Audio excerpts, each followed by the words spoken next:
오늘은 히브리서 10장 21절로 25절의 말씀을 통해서 사도신경 이제 강의 첫 번째 시간인 믿는 도리의 소망을 믿는 도리를 굳게 잡고라는 제목으로 말씀을 좀 나누려고 합니다. 한 2년에서 3년 정도 이제 우리가 코로나라고 하는 질병을 겪으면서 전 세계적으로 유례없는 위기를 맞이했고 국가적으로도 위기뿐만 아니라 사실은 신앙적으로도 가장 큰 위기를 가져왔던 시기를 이제 우리가 조금 지나가는 것 같습니다. 다 끝난 건 아니지만 그래도 많은 부분에서 이제 조금 회복되어져 가는 느낌을 받습니다. 그런데 그 시기가 단지 고난이었고 아픔이었는가라고 저한테 묻는다면 좀 돌이켜 생각해 보면 오히려 우리는 예배에 더 간절했고 믿음을 지키기 위한 몸부림을 더 심하게 더 간절하게 쳤던 시기라고 하는 생각이 듭니다.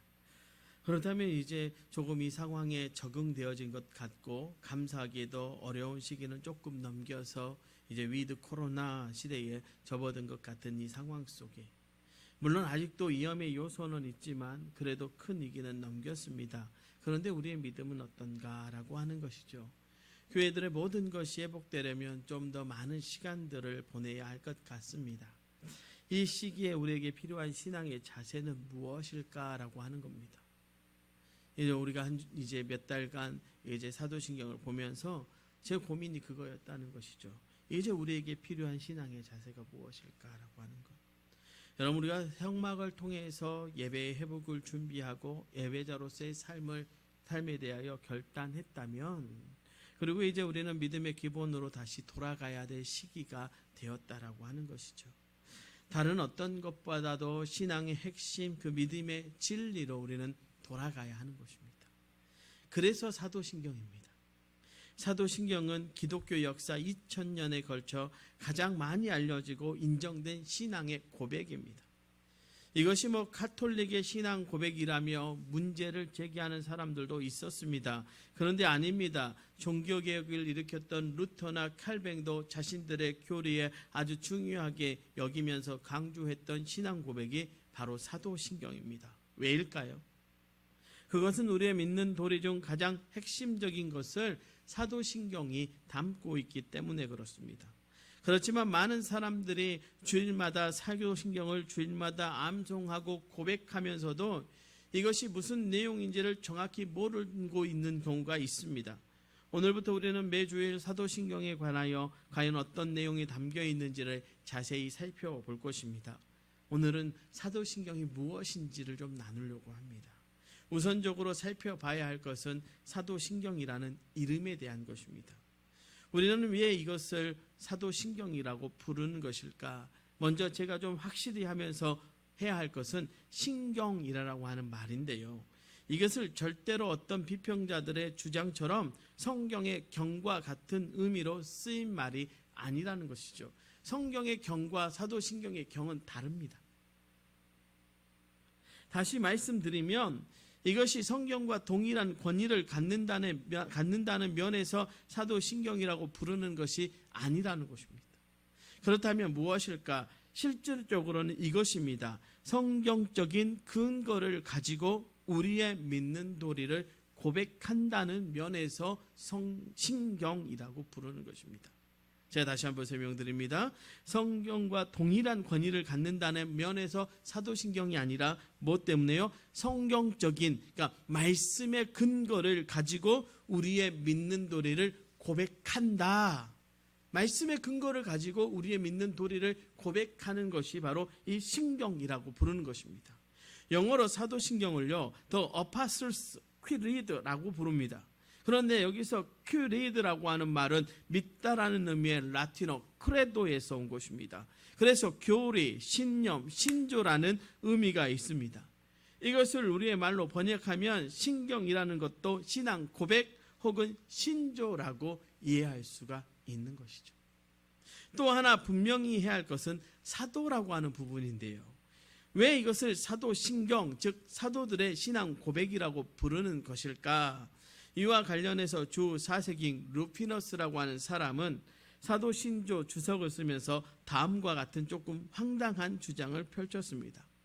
예루살렘이 멸망한 해인 주 70년 이전에 12사도가 모여서 교회와 성도들을 위해 자신들이 믿는 도리를 정리했는데, 제일 먼저 베드로가 첫 번째 내용을 말하고 이어서 각 사도가 한마디씩 하면서 사도신경 전체가 완성되었다는 것입니다. 실제로 사도신경은 12개의 나는 믿는다라고 하는 말로 되어 있는 고백으로 되어 있어서 그럴듯해 보이지만 이것은 사실무근의 황당한 이야기입니다. 사도신경은 이 고백을 사도들이 직접 만들어서 붙여진 이름이 아니라 이 신앙 고백의 근거와 근원이 바로 사도들의 신앙 고백이기 때문에 붙여진 이름이라는 것이죠. 좀 더 구체적으로 말하면 사도신경의 최초의 근원은 베드로가 예수님께 뭐라고 고백했습니까? 주는 그리스도시요 살아계신 하나님의 아들이시니이다 라고 하는 이 고백, 마태복음 16장 16절, 바로 이 고백이 에서 근거되어진다라고 하는 것이죠. 그리고 이것은 베드로만 아니라 모든 사도들의 동일한 신앙 고백이었다는 것입니다. 그것을 잘 보여주는 것이 도마의 고백이죠. 도마가 요한복음 20장 28절에 말합니다. 나의 주님이시여 나의 하나님이시니이다. 이러한 사도들의 신앙 고백이 초대교회에서 세례를 위한 교육과 문답으로 발전하게 됩니다. 주 215년에 기록된 히폴리투스의 사도적 전통의 문답 신경의 내용은 이 세례 문답의 형식을 잘 보여주는데, 내용은 이렇습니다. 첫째, 모든 것을 다스리시는 아버지 하나님을 믿습니까? 둘째, 하나님의 아들이시요 성령으로 잉태하사 동정녀 마리아에게서 나시고 본디오 빌라도에 의하여 십자가에 못 박혀 죽으시고 장사되었다가 사흘 만에 죽은 자 가운데서 다시 살아나시며 하늘에 오르사 아버지 우편에 앉아 계시다가 산자와 죽은 자를 심판하러 오실 예수 그리스도를 믿습니까? 세 번째, 성령을 믿으며 거룩한 공예와 몸이 다시 사는 것을 믿습니까? 이 세 질문이 그 당시의 세례교육의 질문이었다라고 하는 것이죠. 이것이 주 4세기, 5세기를 거쳤던 느케아 종교회의를 비롯한 여러 종교회의를 거치면서 내용이 정리되다가 주후 710년에 텍스투스 리셉투스라는 문서에 지금의 사도신경과 거의 비슷한 형태로 확정되어 전파하게 됩니다. 이후 카톨릭에서 예배를 위한 신앙 고백으로 주로 사용합니다. 그러다가 종교개혁이 일어나면서 루터와 칼뱅 등에 의해 교회 안에서 교리 교육을 위한 신앙 고백으로 사용하게 됩니다. 루터와 칼뱅의 말을 들어보면 왜 사도신경인지를 그대로 확실하게 말해줍니다. 루터는 이렇게 말합니다.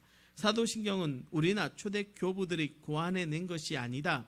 마치 꿀벌들이 온갖 아름다운 꽃에서 꿀을 모으듯이 위대한 사도들이 전해준 성경의 가르침을 오묘하게 요약한 것으로 어린이들과 순수한 기독교인들의 유익을 위해 만들어진 것이다.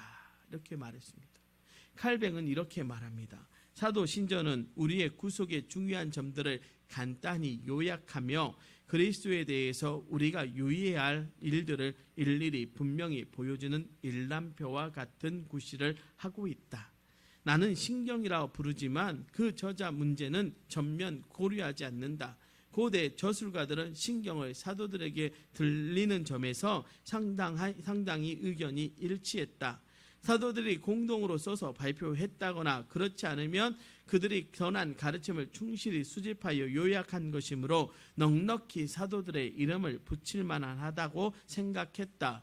사도 신조가 어디서 유래되었든 교회의 바로 초창기, 즉 사도 시대의 모든 사람이 이구동성으로 그것을 공적 고백서로서 인정했다고 나는 확신한다.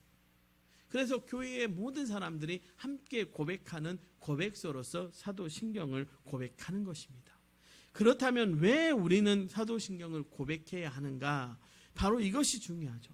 왜 우리는 사도신경을 고백하는가라고 하는 것이죠. 먼저요, 우리가 사도신경을 고백하는 이유는 성도들의 아름다운 연합, 즉 하나됨을 위해서 고백하는 것입니다. 오늘 본문 23절과 24절의 말씀입니다. 또 약속하신 이는 믿보시니 우리가 믿는 도리의 소망을 움직이지 말며 굳게 잡고 서로 돌아보아 사랑과 선행을 격려하며. 우리가 믿는 도리를 굳게 잡아야 할 첫 번째 이유가 바로 서로 돌아보아 사랑과 선행을 격려하며 이것을 이루기 위해서라고 하는 것이죠. 즉 성도들이 연합하기 위해서, 하나 되기 위해서라는 것입니다. 앞서 이야기한 것처럼 초대교회 당시 사도신경은 세례 교육과 문답을 위해서 사용되었습니다. 그리스도인의 정체성을 확실하게 하면서 하나의 공동체로 온전히 묶기 위해서 사용되었던 것입니다. 여러분, 신천지 다니시는 성도들이 사도신경 안 합니다. 그들의 예배 중에 와도요, 절대로 사도신경을 하지 않습니다. 왜냐하면 그들의 신앙 고백하고는 다르기 때문에 그렇죠. 그런데 우리가 사도신경을 함께 고백하는 것, 우리의 신앙 고백과 맞기 때문이요. 그리고 그렇게 고백함으로써 우리가 하나의 공동체임을 고백하는 것이고 우리가 하나됨을 말하는 것입니다. 이러한 이유들로 예배 가운데 사도신경이 고백된 것입니다. 어떤 존재든지 이 신앙 고백을 하는 순간에 그들 모두가 서로 하나 되는 놀라운 역사가 일어나게 되는 것입니다. 그렇습니다. 여러분, 우리의 상황이나 여건이나 특징이 다르다 할지라도요, 우리가 같은 신앙 고백을 하는 순간에 우리는 하나입니다. 온전히 하나입니다. 그것이 처음 그리스도인이었던 사도들이 했던 바로 그 신앙 고백이라면 더욱 그렇습니다. 그렇게 우리는 신앙 공동체를 이루는 것입니다. 그래서 사도신경이 중요합니다. 그래서 우리는 사도신경을 고백하는 것입니다. 그러니까 여러분, 사도신경을 고백하면서 내 옆 사람과 내가 하나구나라고 하는, 우리 도초동북교회가 한 교회를 이루는 거구나. 여러분, 넓게는요, 우리 도초 동북교회에 속한 성도들만 하나를 이루는 것이 아니라 사도신경을 고백하는 모든 교회가 예수 그리스도 안에서 그 신앙 고백을 하는 순간 하나가 되어지는 것입니다. 두 번째로요, 미혹하는 자와 영적인 싸움에서 이기기 위해서 고백합니다. 오늘 25절은 이렇게 말씀하시죠. 모이기를 피하는 어떤 사람들의 습관과 같이 하지 말고 오직 권하여 그날이 가까움을 볼수록 더욱 그리하자. 본문의 말씀을 잘 보시기 바랍니다. 우리가 하나의 믿음 아래 한 공동체로 아름답게 서서 신앙생활을 합니다. 그런데 그것을 해방하는 영적 세력이 있다는 말씀입니다. 우리가 믿는 진리를 왜곡하고 미혹하는 악한 세력들이 존재한다라고 하는 것이죠. 사도신경이 나오게 된 초대교회의 중요한 배경 가운데 하나가 바로 이단들과의 싸움이었다고. 너무나도 교묘하게 성도들을 미혹하면서요, 교회를 어지럽히는 세력들을 이기기 위해 사도신경이 만들어진 것입니다. 이단의 미혹과 속임을 이기는 가장 강력한 방법이 무엇이겠습니까? 그것은 바로 각자의 믿음을 아주 분명하고도 선명하게 고백하는 것이기 때문에 그렇습니다. 여러분, 우리가 사도신경을 고백함으로써 우리의 믿음을 분명하게 세상에 고백하는 것입니다. 어느 목사님의 청년 시절에 한 집사님의 이야기를 책에서 보았습니다. 그 교회 출신으로 신학교를 졸업하고 독일로 유학을 가서 신학 박사학위를 받아가지고 온 한 목사님이 귀국 인사차 교회를 방문하셨답니다. 담임 목사님 좀 늦으셨던 것 같습니다. 그 담임 목사님을 기다리면서 사무실에서 이런저런 이야기를 하고 계셨는데 가만히 들어보니 자유주의 신학에 대한 의견을 교내를 나누고 있었습니다. 한동안 자유주의 신학이 저희 신학을 이렇게 바람 불었던 때가 있습니다. 그분이 신앙적으로 이렇게 얘기하는 거예요. 예수님의 동전을 탄생은 말이 안 되는 것으로 일종의 신화된 것이다. 예수님께서 죽은 자 가운데서 부활하신 것도 역시 신화적인 요소를 가미해 성경에 기록한 것이라는 최신 자유주의 신학의 견해를 주장하고 있었습니다. 그때 그 자리에 있던 사무장 집사님, 부목사님 한 분도 그런 신학적인 견해에 동의하면서 자신들이 가진 신학적인 지식들을 가지고 그분을 거들고 있었답니다. 독일 유학파 출신 신학 박사의 세련된 가방끈 앞에 모두가 동조하고 있는 상황이었습니다. 그때 그 자리에 한 갈리 집사님 한 분이 앉아 계셨다. 이번은 경상도 경상북도 안동 근처에 있는 유교 마을에서 태어나신 분, 겨우 국민학교, 요즘으로 말하면 초등학교죠. 졸업하고 농사 짓던 분인데 이분이 청년 시절에 어떤 일을 계기로 예수님을 뜨겁게 만나게 되었다는 것입니다. 그 후에 가족들과 함께 서울로 올라와서 검정고시를 보고 그 교회에서 관리 집사로 일하면서 이제 야간 신학교를 입학하려던 차에 있었답니다. 그 목사님이 청년으로 소속되어 있을 당시 이런저런 일로 그 집사님과 자주 만나고 이야기도 했는데 이 두 분의 신앙을 보니까 너무 순수하고 점잖고 말 그대로 사람 자체가 좋은 분들이었다. 결코 사람들에게 무례하게 함부로 대하지 않는 그야말로 양반 같은 분이셨다는 것입니다. 그런데 그분이 갑자기 그 양반 같은 양반이 벌떡 일어나더니 아주 추상 같은 어조로 떨면서 이렇게 선포하시더라는 것이죠. 나는 목에 칼이 들어와도 예수님께서 동정녀를 통해 이 땅에 오신 하나님이시라는 것과 그분이 십자가에서 우리를 위하여 대신 죽으시고 3일 만에 부활하신 것을 믿습니다. 이 선포가요 얼마나 강력했던지 사람의 말에 그렇게 강력한 힘이 있을 수 있다는 것을 그날 그 목사님이 처음 경험했다는 거예요. 저도 읽으면서 야 이렇게 살아야 되는구나, 맞아 이 선포가 맞지 하는 생각을 하면서 들었습니다. 그분이 그렇게 강력하게 선포하자 거기에 있던 사람들은 모두 당황해서 어쩔 줄 몰라 했답니다. 그리고는 독일 신학 박사 목사님도 아니 저도 그것을 믿지 않는다는 것은 아니고요 하며 꼬리를 내리고 말았다는 거예요. 그 목사님 마지막에 이렇게 썼습니다. 그날 독일 신학 박사가 한국 경상도 국졸 앞에서 무참하게 깨지는 너무나도 통쾌한 장면을 보셨다고 써놓았습니다.